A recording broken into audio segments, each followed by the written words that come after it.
Everyone, good morning সবাইকে। তো welcome back to our channel. তো গা এত পরিমাণে চুলকাচ্ছে, মানে ধারণার বাড়ি এইসব জায়গায় দেখো দেখো তোমরা দেখতেই পাচ্ছ, কপালে মুখে দেখো, দেখো হাতেও ভরে গেছে। এই যে দেখো, দেখতে পাচ্ছ তো? মানে আমার আগের বছর গরমে যত পরিমাণ গায়ে উঠেছিল তার চেয়ে কম এবছর উঠেছে, কারণ ছাদ দেওয়া ঘরে যে গরমটা সেটা আমি নিতে পারিনি। না পারাতে স্কিন তো সেবার মানে পুরো যাচ্ছেতে অবস্থায় গেছিলো, মানে পায়ের পাতা থেকে শুরু করে সারা দেহে ঘামাচি উঠেছিল। আর এবছর তো তাও একটু কম আছে, জানি না কবে বৃষ্টি দেবে। আর হ্যাঁ, ঘামাচিটা কমে যেত যদি দুবেলা একটু বরফ মাসাজটা করতে পারতাম, কিন্তু এই বাড়িতে তো ফ্রিজ নেই। এবার দেখো, লোকের বাড়ির দিয়ে সবসময় বরফটা আনাও যায় না, আর নিজেদেরও খারাপ লাগে, তাই জন্য এখন এইভাবেই ভোগ করতে হচ্ছে আর কি। তো এখন উঠে গেছি, মেয়েকে বাবার কাছে বসিয়ে দিয়েছে, ঘরটা একটু ঝাড় দিয়ে নেবো। চলো, আজকে পাবে তোমরা ডেলি ব্লগ। তো সকালবেলা সব কাজকর্ম করে এখানে একটু ঘর ঝাড় দিয়ে নিচ্ছি। করি তো না কোনো কাজ, খাই তোর পুরো ল্যাদ বাড়িতে বসে বসে। তো এইটুকুনি সামান্য একটু গা গতর খাটাই, যাতে একেবারে জংটা না ধরে। জং ধরুক, কিন্তু হালকা পাতলা। পুরোপুরি জং ধরলে না আবার অসুবিধা, জং থেকে কলকারখানার কাজে লাগবে।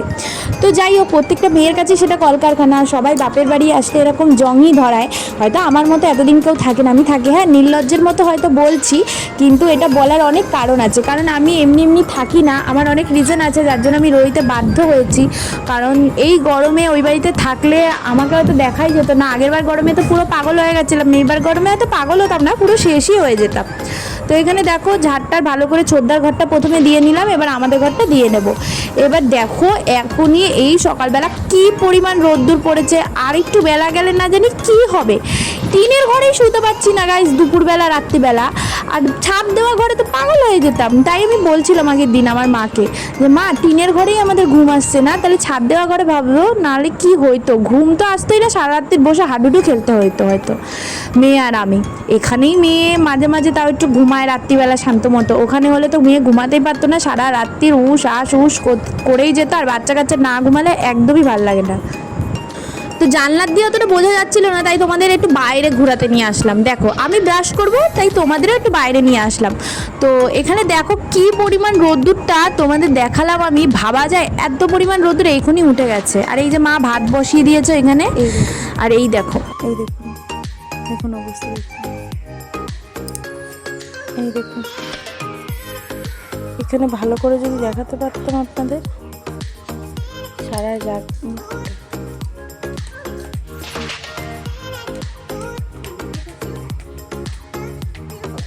তো এই যে এখানে মেয়ের ম্যাগি বসিয়ে নিয়েছি, ওর কিন্তু খিদে পেয়ে গেছে। আর এই যে এখানে মা বসিয়েছে সকালবেলার তরকারি, এই যে ঝিঙ্গা আলু পোস্ত না, যে ঝিঙ্গা আলুর তরকারি, এটাই আমাদের হেভি লাগে। সিম্পল রান্নাই ভালো লাগে, সবসময় পোস্ত টোস্ত তো আর হয় না। এই যে বাটি টাটি রেড, আমি যে মানে সব কিছু ক্যামেরা সেট করে যে ম্যাগি বানাবো, কীভাবে বানাই মেয়ের জন্য সেটা দেখাবো, তো সেইটুকুনি সময় পাইনি, কারণ মেয়ের এত পরিমাণ খিদে পেয়ে গেছে। ওর মাঝে মাঝে একটু খিদে পেয়ে যায়। তো এখন দেখো, সবসময় তো সবার সময় হয় না, কখনো কখনো খিদে পেয়ে যায় তাড়াতাড়ি, কখনো কখনো খেতে চায় না। তো আমি বললাম ভাতটা না দিই, আজকে ম্যাগিটা দিই, শান্ত মতো খাবে, আর চেঁচামেচিও করবে না, পেটটাও ভরবে। তো আমি বললাম ম্যাগিটাই বানাই। তো ম্যাগিতে কিছু দিইনি, জাস্ট ম্যাগি দিয়েছি গুঁড়ো গুঁড়ো করে, আর একটু সামান্য মশলা অ্যাড করেছি মুখের টেস্টের জন্য, আর একটু সামান্য সাদা তেল মানে রিফাইন্ড অয়েল, আর একটু নুন। তো এখন দেওয়াই যায় নুন ওকে, তো এটা এখানে দিয়েছি। এটা যেহেতু আটা ম্যাগি না, মানে একটু সিদ্ধ হতে একটু সময় লাগে আর কি। মানে ওই এমনি 2 মিনিটস ম্যাগির মতো অত তাড়াতাড়ি সিদ্ধ হয় না। এটা আমি করছি তো জানি তো। আর এটা মেয়ে খায়, ও খুব সুন্দর। কারণ দেখো, ও ম্যাগিটা এমনি পছন্দ করে, কিন্তু আমি মনে করি যে ওই ময়দার ম্যাগিটার চেয়ে আটা ম্যাগিটা দেওয়া বেস্ট। কারণ বাচ্চা মানুষ তো, বাচ্চা বলো বড় বলো সবার ক্ষেত্রেই ময়দার চেয়ে আটাটা খাওয়া বেস্ট। কারণ হচ্ছে গিয়ে মানে যাদের ধরো সুগার আছে, ময়দা খাওয়া নিষেধ, বা আমার মতো পাবলিক যাদের অ্যালার্জি আছে, ময়দা খাওয়া নিষেধ, তো তাদের ক্ষেত্রে কিন্তু এই আটা ম্যাগিটা বেস্ট। আর 2 মিনিটসের ম্যাগি তো তো কোনো কথাই নেই। ইপি ম্যাগিও ভালো, সব কোম্পানির ম্যাগিরই টেস্ট আছে, এক একটা গুণ আছে, এক একটা গুণ টেস্ট আছে। এইটুকুনি সময় রান্না করে এসছি, তোমরা আমার অবস্থা দেখতেই পাচ্ছ। আর বাড়ি থেকে যদি কাজ করতাম, তাহলে তো আমি এতদিন ভেপসে সিদ্ধ হয়ে যেতাম। আগের বারও হয়েছিলাম, এবারও হয়ে যেত।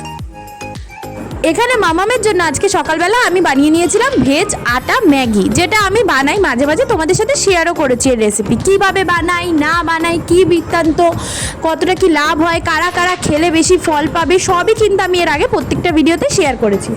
আর এখানে দেখো আমার মামাম কিন্তু ম্যাগি খেয়ে নিচ্ছে। এই যে মামামের মজা, কই একটু ম্যাগি মুখে নাও।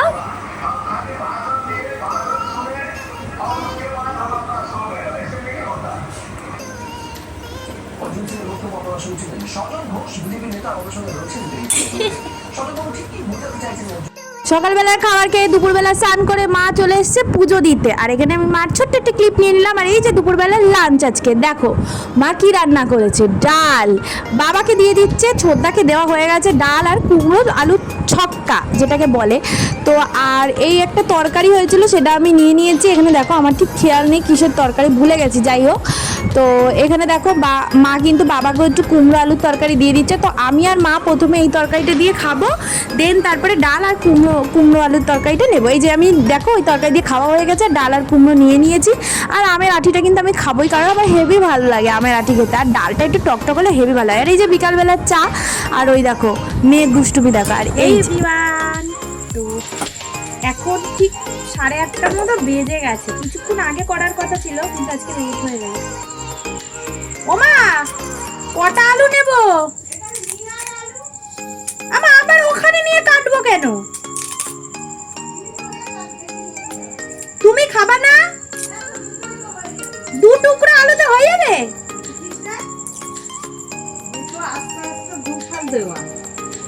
দুফাল করে দেওয়া তো, দুটো আস্ত নিবি। দেখো অ্যালার্জিটা দেখো, বুঝছিস?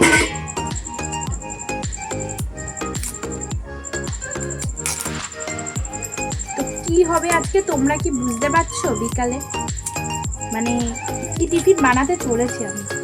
একদিকে রয়েছে শসা, পেঁয়াজ আর কাঁচা লঙ্কা, এগুলোকে ভালো করে ধুয়ে নেবো।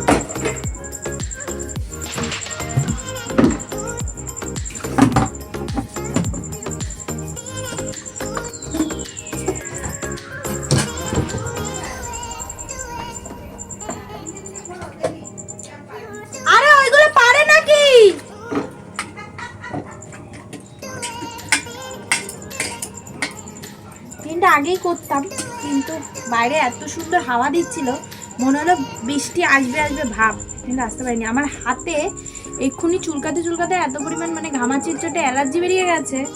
ক্লোজ করে দেখালে ভালো হতো, কিন্তু দেখো মানে ভিডিওটা ভাবি পুরো আগের দিয়ে দেখাবো, এই করবো, ওই স্ট্যান্ড ম্যান মেয়ে যা করে বার করে সম্ভবই না, বিরক্তি লাগে আমার মাঝে মাঝে নিয়ে যে এত কষ্ট করে, এত কষ্ট বাচ্চা হয়।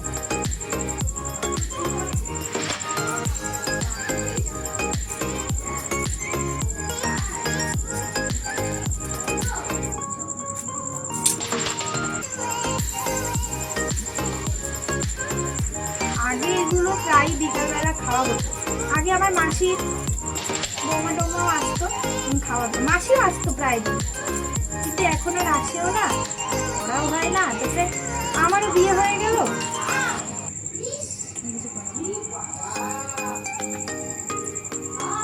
এখন ওই আমি আসলে ওই মাঝে মাঝে একটু বাবা আনে, তখন একটু করা হয়। শসাটাও কাটা হয়ে গেল, শসা পেঁয়াজ সব পিস পিস করে নেব।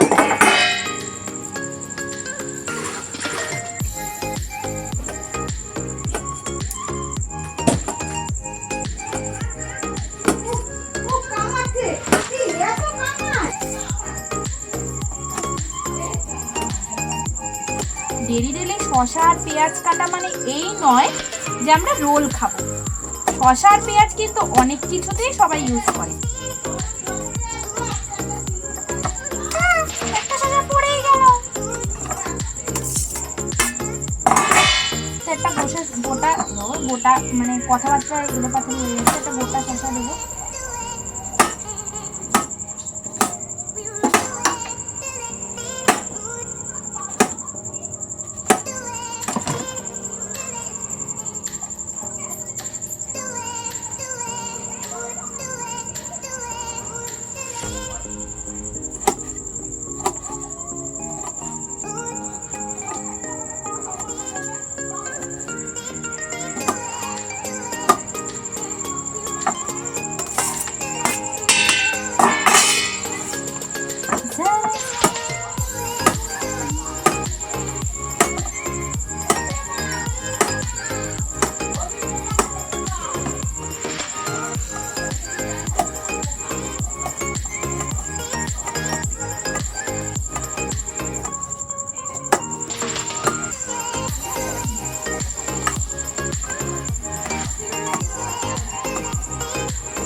জলজিরা এক প্যাকেট নিয়ে আসো, শোকেসে আছে, যেটা সবুজ কালারের প্যাকেট সেটা, আর চানাচুর তো শোকেসেই আছে, আর তেঁতুল কোথায় জানি না।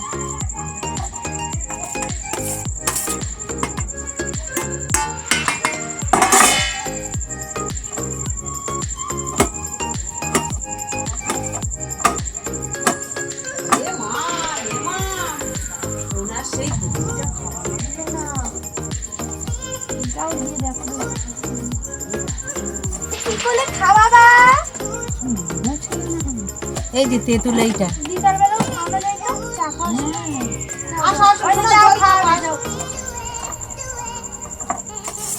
শশা কাটা কমপ্লিট। এবার পেঁয়াজগুলো কেটে নেব। এই যে পেঁয়াজ,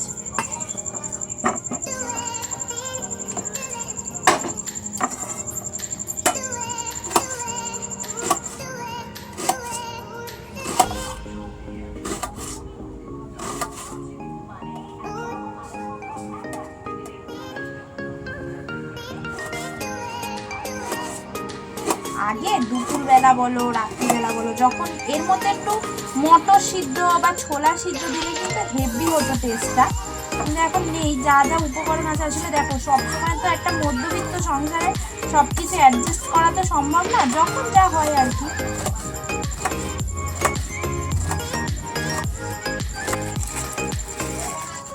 অল্প একটু তেঁতুল অ্যাড করবো, কারণ মা না বেশি পরিমাণ টক খেতে পারে না। বাইরে কিন্তু বিশাল মেঘ ডাকছে, একবার যদি বাইরের ওয়েদারটা তোমাদের সাথে শেয়ার করতে পারতাম। এবার বাইরে গেছিলাম, কিন্তু কি জানো, বাইরে যাওয়ার পরই না মানে কি বলে ওইটাকে, ওই যে মানে ফোনটা নিয়ে যেতে ভুলে গেছি, তাই আর করা হয়নি। এবার এই যে রয়েছে প্রেশার কুকার, এখান থেকে বেরাবে আসল ইঞ্জিন।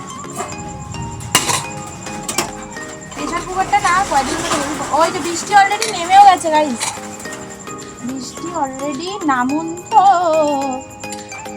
নিয়ে নেবো আলু, এই আলু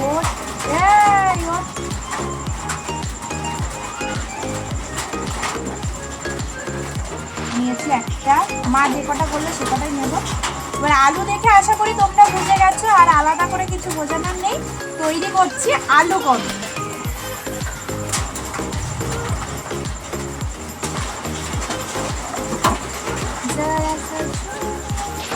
আলুগুলো কিন্তু বিশাল সিদ্ধ হয়ে গেছে। ফোন করছি তো এই যে সেই স্পেশাল জিনিস, উফ মানে কতদিন বাদে খাচ্ছি, কতদিন বাদে এই আলু কাবলিটা। একটু কিছু একটা ইনগ্রিডিয়েন্টস কম হয়েছিল, এর মধ্যে একটু সস দেওয়া উচিত ছিল, কাসুন্দি দেওয়া উচিত ছিল, তাহলে টেস্টটা আরও বেটার হতো। বাট এখন বাড়িতে কিছুই অ্যাভেলেবেল নেই, তাই যেটা আছে সেই দিয়েই চালাবো। আর এখানে মাম্মামকে একটু আলু দিয়ে দেওয়া হচ্ছে, কিন্তু খেলে হয়। ও ওই দেখো বাটিটা কীভাবে সরিয়ে দিল দেখলে প্লেটটা, ও গা চুলকে চুলকেই সার। এখন কী করবো বলো, মলম পাউডার সব কিছু আমি দিয়েছি, তা সব।